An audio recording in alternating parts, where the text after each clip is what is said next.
بسم الله الرحمن الرحيم. ازيكم عاملين ايه؟ يا رب تكونوا بخير. النهارده بقى جايه اوريكم الحنه اللي بتسال دايما عليها كتير. عايزه اقول لكم ان في ساعات ناس بنات بتوقفني في الشارع وبتقول لي ايه انت راسمه على ايدك بايه. طبعا بتشوفوني في الفيديوهات بكون راسمه على ايدي بحنه. هي دي بقى بلوتشيا. انا عندي منها الاحمر والكستنائي، طبعا في منها الاسود كان عندي برضو، وفي منها البني. هي دي بقى شكل الحنه اللي انتوا دايما بتسالوني عليها. بحطها كمان على ضوافري، هي كمان اللي على ضوافري دلوقتي. طبعا هي بتبقى حمرا عن كده كمان، طبعا مع الاستعمال انا عاملاها بقالي 10 ايام. شايفين اللون؟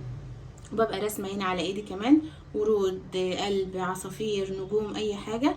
ممكن ترسمي بايدك لان هي هوريها لكم من جوه لها سن رفيع كده. طبعا ده اللون الاحمر. هي شكلها كده، هي بتيجي الاول بغطا، بتشيل الغطا وبتركبي ده، بيبقى جاي معاها في العلبه اللي هو ده كده. ده بيبقى جاي في العلبه وبيبقى عليها غطا، بتحط ده عليها كده ودي بتتشال. شايفين بوزها رفيع ازاي؟ طلع لكم منها حته اهي.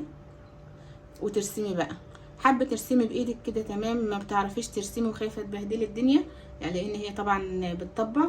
في رسومات زي كده موجوده برضو في محلات مستحضرات التجميل. طبعا بتيجي ورقه اكبر من كده. خلينا نقفلها الاول عشان ما تنشفش.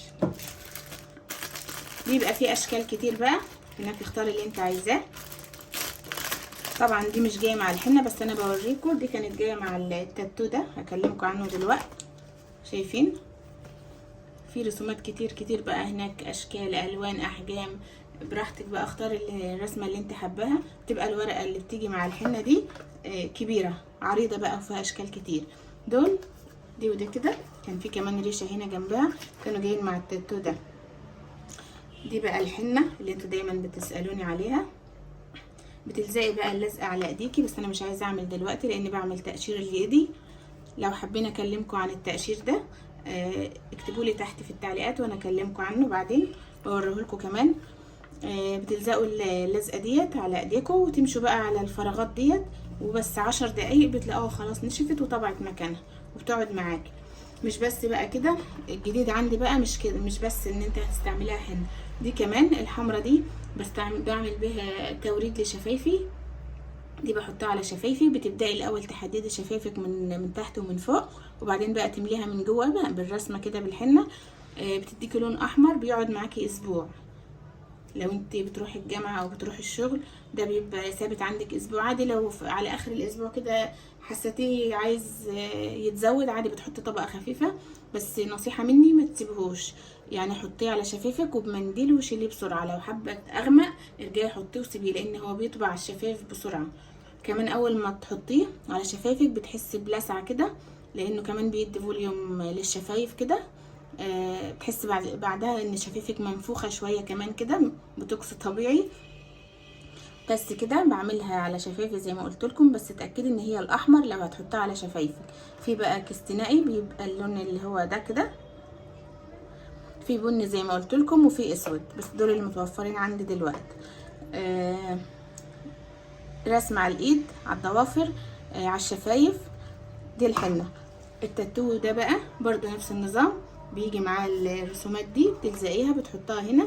دي بتثبت اسبوع بس، اما الحنه بتقعد معاكي اكتر من كده، او على حسب استعمالك للميه. انت بتحطي ايدك في الميه كل قد ايه. المهم التاتو ده كمان ممكن تعملي بيه لو بتحبي ترسمي حواجبك شعره شعره، هتحطي شويه عندك على اي حاجه زي كده مثلا، وبفرشه الحواجب الرفيعه دي، وهتاخدي حته بسيطه وترسمي شعره شعره كده. ده برضو تاتو للشفايف بيقعد معاكي اسبوع. يلا معلومات ايه من دهب. ممكن زي ما قلت لكم تاتو للشفايف اسبوع، بس تتاكدي ان الفرشه بتاعتك تكون رفيعه وتكوني حذره جدا وانت بتعملي، لان زي ما قلت لكم بيغيب معاكي اسبوع. ترسمي بيه حواجبك شعره شعره، تاتو ثابت.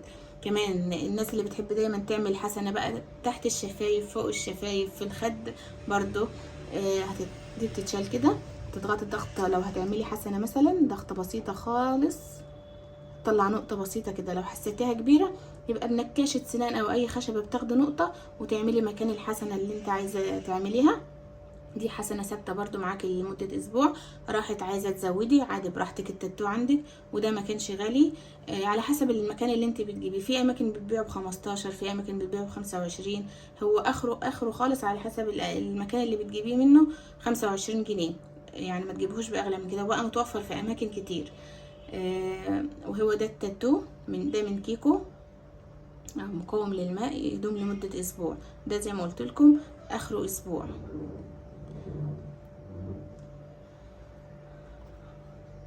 كمان عايزه اقول لكم سواء التاتو ده او الحنه دي او دي، مش بس على الايد، ممكن تعملي بيهم تاتو في اي حته في الجسم زي ما انت عايزه. بيبقى حلو جدا على لبس البيت وانت قاعده في البيت. لو عملت على دراعك او عند صدرك كده او في اي مكان بقى انت حباه. الحنه ديت نسيت اقول لكم سعرها، دي ب25، سواء الاحمر او الكستنائي او الاسود او البني، اي لون انت حباه، هي ب25 جنيه. متوفره دايما برضو في كل مستحضرات التجميل. شويه مشتريات كده على السريع بالاسعار، عشان لو حابين تعرفوا اسعارهم حبيت اشاركهم معاكم. جبت علبه المربى دي ب49.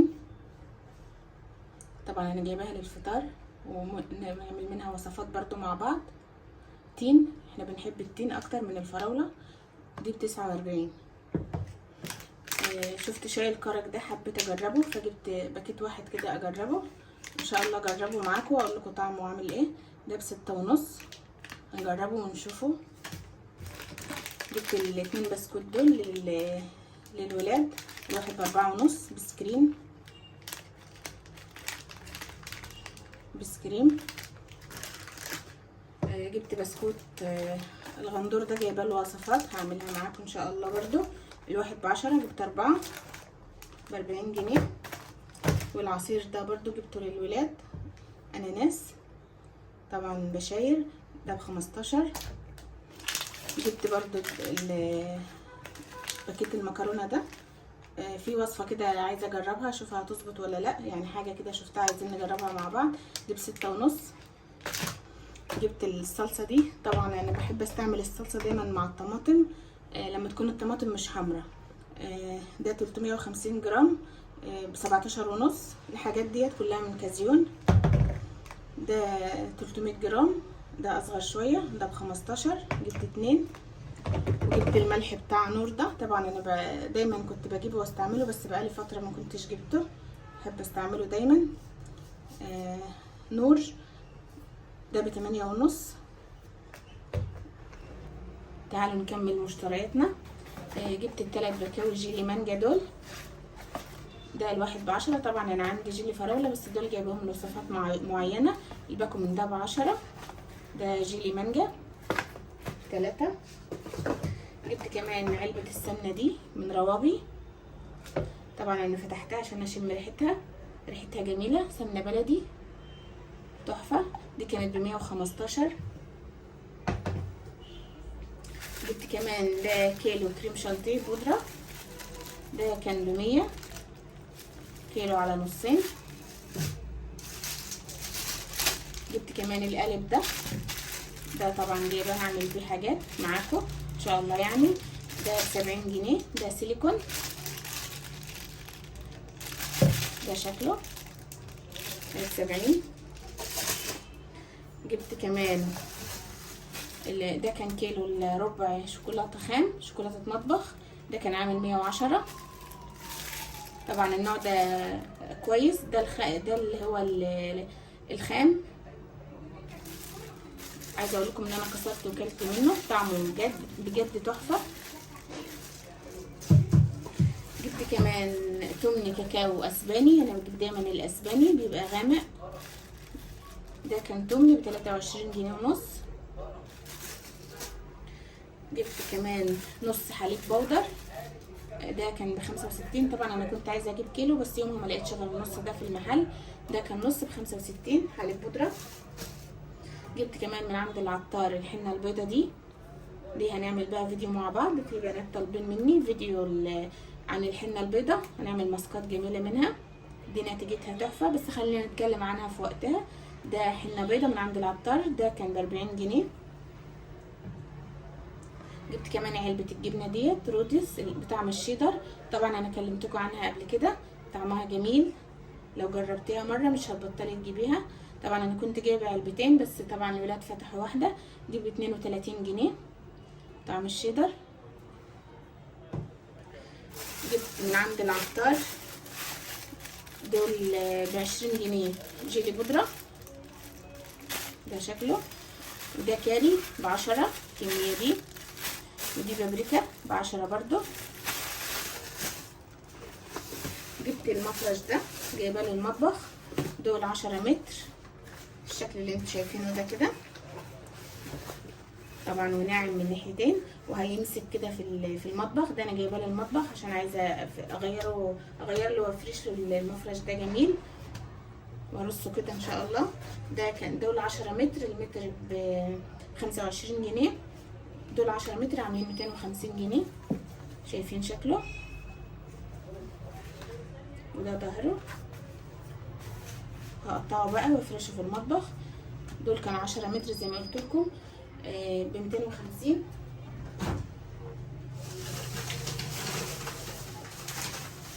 جبت كمان الجبن دي، طبعا انا مش فاكره ده سعره كام وده كام، بس هما الاثنين مع بعض. دي موتزاريلا، ده الكيلو، انا جبت الكيلو على بعضه. طبعا كل مره كنت بجيب النص. ده الكيلو وده الاثنين مع بعض كانوا عاملين 170، بس مش عارفه ده سعره كام وده سعره كام الصراحه. المهم انا جبتهم الاثنين كده. ودي كانت مشتريات النهارده، يا رب تكونوا استفدتوا. طبعا انا حبيت اقول لكم المشتريات دي بالاسعار عشان لو حابه تشتري اي حاجه يبقى عندك فكره عن الاسعار.